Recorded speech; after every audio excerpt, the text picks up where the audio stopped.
नमस्कार विद्यार्थी मित्रांनो, आता मी फिजिक्समधला एक क्वेश्चन डिस्कस करणार आहे।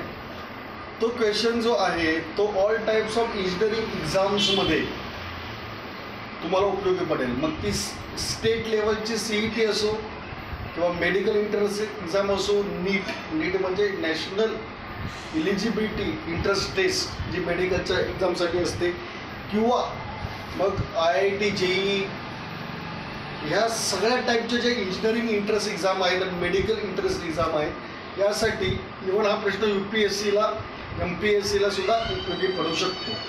तर तो क्वेश्चन काय माहीत आहे का?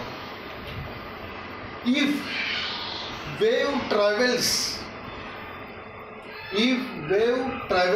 Linear displacement which is equal to the wavelength, if wave travels linear distance which is equal to its wavelength, then what will be its angular displacement? तर त्याचं अँग्युलर डिस्प्लेसमेंट किती असेल? तर या प्रश्नाचं उत्तर आहे त्याचं अँग्युलर डिस्प्लेसमेंट 2π असेल।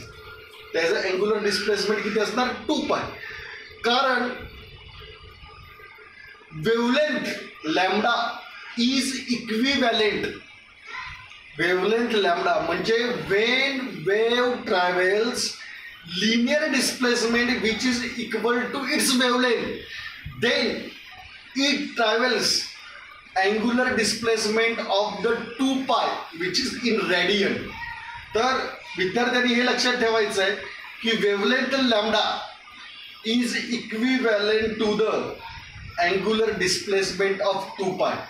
म्हणजेच जर वेवनी लॅम्बडा एवढी वेवलेंथ एवढं डिस्टन्स ट्रॅव्हल केलं असेल तर तिचं अँग्युलर डिस्प्लेसमेंट 2π रेडियन असतं।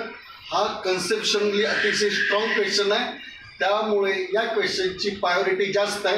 आणि जरी हा क्वेश्चन जरी एक्झामला नाही पडला तरी अनेक न्यूमेरिकल प्रॉब्लेम सॉल्व करताना किंवा फिजिक्सचा कन्सेप्ट क्लिअर करताना हा सर्वात की पॉईंट आहे, ते विद्यार्थ्यांनी लक्षात ठेवावं ही माझी इच्छा आहे। असे बरेच क्वेश्चन, असे कमीत कमी मी तुम्हाला 10,000 क्वेश्चन सांगणार। किती? असे कमीत कमी मी तुम्हाला 1 by 1 10,000 क्वेश्चन सांगणार आहे।